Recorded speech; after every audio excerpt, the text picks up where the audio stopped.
বিসমিল্লাহির রহমানির রহিম। প্রিয় দেশবাসী, আসসালামু আলাইকুম।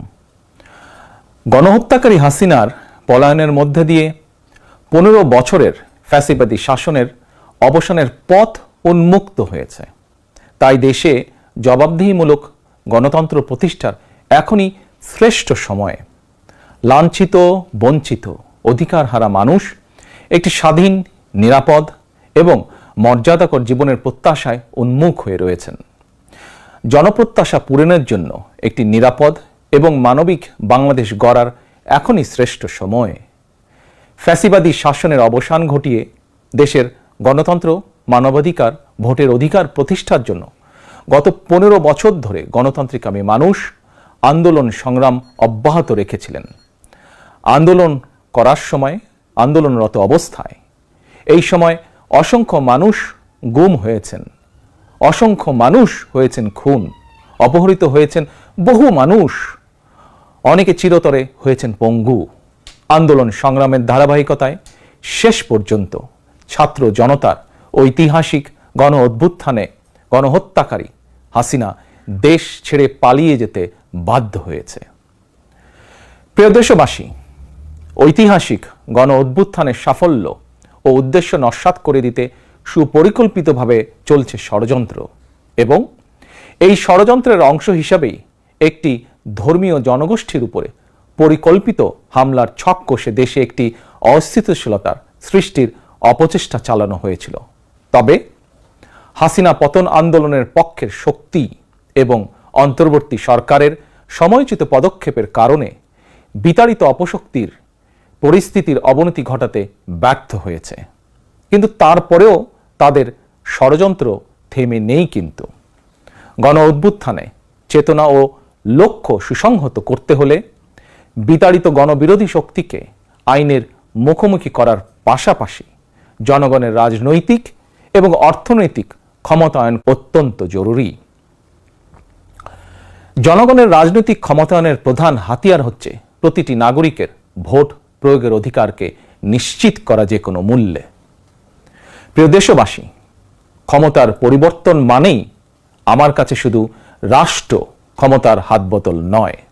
ক্ষমতার পরিবর্তন মানে রাষ্ট্র এবং রাজনীতির গুণগত পরিবর্তন। জনগণের রাজনৈতিক এবং অর্থনৈতিক ক্ষমতায়ন নিশ্চিত করা না গেলে রাষ্ট্র এবং রাজনীতির কাঙ্ক্ষিত গুণগত পরিবর্তন সম্ভব নয়। কাঙ্ক্ষিত রাষ্ট্র সংস্কারে জনগণের আকাঙ্ক্ষা নিশ্চিত করতে হলে অবশ্যই গণতান্ত্রিক বিধি ব্যবস্থাকে টেকসই করতে হলে জনগণের ভোটে জনগণের কাছে জবাবদিহিমূলক সরকার প্রতিষ্ঠা করতেই হবে। বাংলাদেশের পক্ষের শক্তির কাছে, গণতান্ত্রিক শক্তির কাছে আমার বিনীত আহ্বান, আপনারা পরাজিত অপশক্তির পাতা ফাঁদে পা দেবেন না। ছাত্র জনতার গণ অভ্যুত্থানকে চূড়ান্ত সফলতায় নিতে হলে কেউ দখলদারিত্বে লিপ্ত হবেন না, দখলদারিত্বে সহায়তা করবেন না, কেউ দয়া করে দুর্বলের উপর আঘাত হানবেন না, কেউ দয়া করে নিজেদের হাতে আইন তুলে নিবেন না। প্রতিশোধ, প্রতিহিংসা নয়। আসুন কার্যকর রাষ্ট্র সংস্কার নিশ্চিত করতে, তারুণ্যের কাঙ্ক্ষিত একটি বৈষম্যহীন গণতান্ত্রিক রাষ্ট্র নির্মাণ করতে আমরা প্রত্যেকেই যিনি যার অবস্থান থেকে আরও দায়িত্বশীলতার পরিচয় দেই। প্রিয় দেশবাসী, ভাই ও বোনেরা, ছাত্র জনতার গণ অভ্যুত্থানে বিশ্ববিদ্যালয়ের ছাত্র শহীদ আবু সাইদ, মাহফুজুর রহমান মুগ্ধ, কলেজ ছাত্র ওয়াসিম আকরাম, মাদ্রাসা ছাত্র আবদুল্লাহ আল মামুন, স্কুল ছাত্র রিফাত হোসেন, 60 বছর বয়সী একজন মা মায়া ইসলাম, 6 বছর বয়সী শিশু রিয়া গোপ, কিশোরী ছাত্রী নাইমা সুলতানা, কুমিল্লার আইনজীবী আবুল কালাম, চুয়াডাঙ্গার রাজমিস্ত্রি উজ্জ্বল হোসেন, নোয়াখালীর দোকান কর্মচারী আসিফ, বরগুনার ওষুধ কোম্পানির সেলসম্যান আল আমিনের মতন বিভিন্ন শ্রেণী পেশার হাজারো মানুষ শহীদ হয়েছেন। অসংখ্য মানুষ দেশের বিভিন্ন হাসপাতালে চিকিৎসাধীন রয়েছেন। পাবনার গাড়ি চালক আরাফাত হোসেন, মিরপুরে গুলিবিদ্ধ 22 বছর বয়সী মুস্তাকিম, দোকান কর্মচারী আতিকুল, অষ্টম শ্রেণীর শিক্ষার্থী তামিমের মতন অনেকের, বহু মানুষের হাত কিংবা পা কেটে ফেলতে হয়েছে। শত শত মানুষ দৃষ্টিশক্তি হারিয়ে ফেলেছেন, অন্ধ হয়ে গিয়েছেন চিরতরে, পঙ্গু হয়েছেন শত শত মানুষ চিরতরে। অসংখ্য প্রাণের বিনিময় 5ই আগস্ট অর্জিত স্বাধীনতায় গণতান্ত্রিক আমি মানুষ আরও একবার স্বাধীনতার স্বাদ উপভোগ করলেও হাসিনা পতন আন্দোলনে যেসব পরিবার তাদের সন্তান স্বজনকে হারিয়েছেন কিংবা আহতদের চিকিৎসা করাতে গিয়ে যেসব পরিবারে অসহনীয় দুর্দশা নেমে এসেছে, সেসব বীর সন্তানদের ঘরে মুক্তির স্বাদের সেই ছোঁয়া এখনো লাগেনি। প্রিয় দেশবাসী, গণ অভ্যুত্থানে যারা হতাহত হয়েছেন তাদের তালিকা তৈরি করে প্রয়োজনীয় সহায়তার লক্ষ্যে অন্তর্বর্তীকালীন সরকার ইতিমধ্যেই নানা উদ্যোগ গ্রহণ করেছেন। এটি অবশ্যই একটি ইতিবাচক পদক্ষেপ।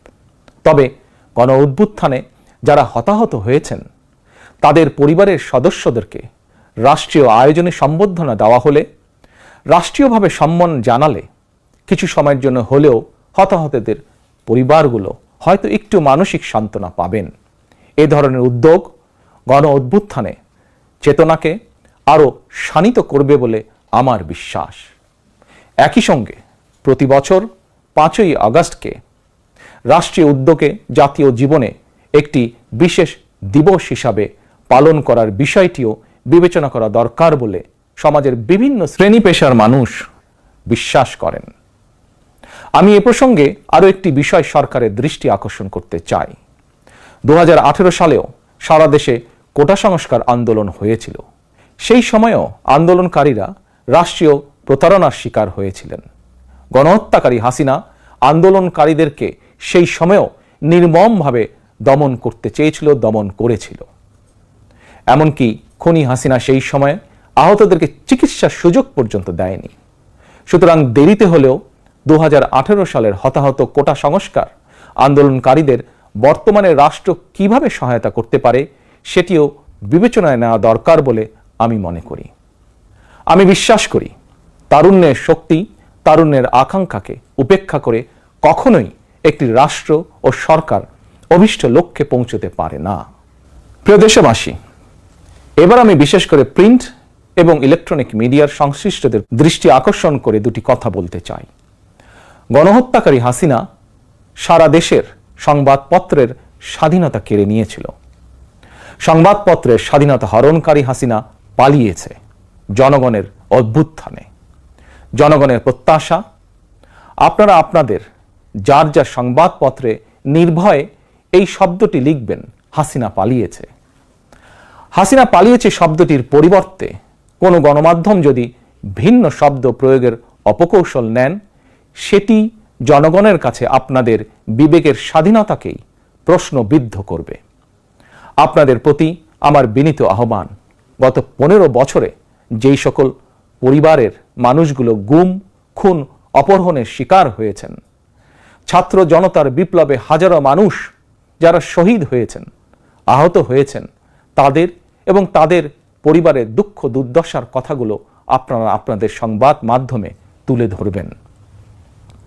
সাগররুনি হত্যা মামলার তদন্ত এক যুগেও কেন শেষ হলো না, সেই প্রশ্ন আপনারা আপনাদের মাধ্যমে তুলে ধরবেন। জনগণ আপনাদের কাছ থেকে আয়নাঘর নিয়ে অনুসন্ধানী রিপোর্ট দেখতে চায়। হাসিনা দেশটাকে লুটেরার রাষ্ট্রে পরিণত করেছিল। জনগণ দুর্নীতির সেই সব চিত্র প্রতিদিন আপনাদের সংবাদপত্রে, গণমাধ্যমগুলোতে দেখতে চায়।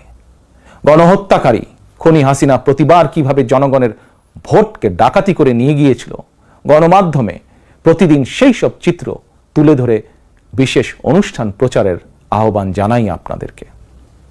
গণমাধ্যমে হাসিনার অপকর্ম ফ্রেমবন্দি থাকলে ভবিষ্যতে আর কেউ হাসিনার মতন ভোট ডাকাতি, গণহত্যায় লিপ্ত হতে সাহস করবে না, যা বাংলাদেশের ভবিষ্যৎ গণতন্ত্রের ভিতকে মজবুত করবে এবং ক্ষমতাসীনদেরকে স্বৈরাচারী আচরণ থেকে বিরত থাকতেও বাধ্য করবে।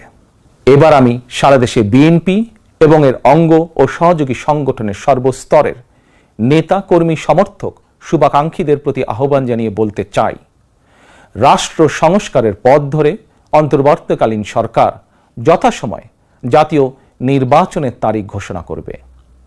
সেই নির্বাচনে জনগণের রায় পেতে জনগণের মন জয় করুন।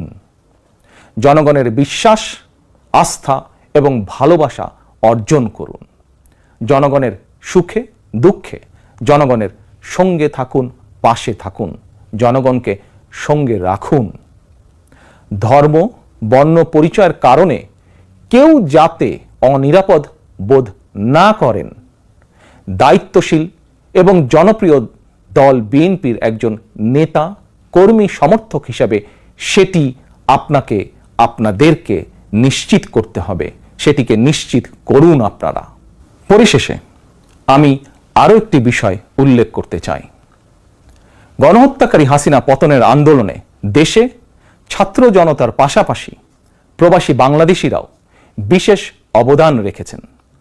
দেশে যখন মত প্রকাশের স্বাধীনতা রুদ্ধ করে দেওয়া হয়েছিল, প্রবাসীদের মধ্যে একদল সাহসী মুখ প্রবাস থেকেই জনগণের সামনে হাসিনার দুঃশাসনের ইতিবৃত্ত তুলে ধরে গণ আন্দোলনে সামিল থেকেছেন।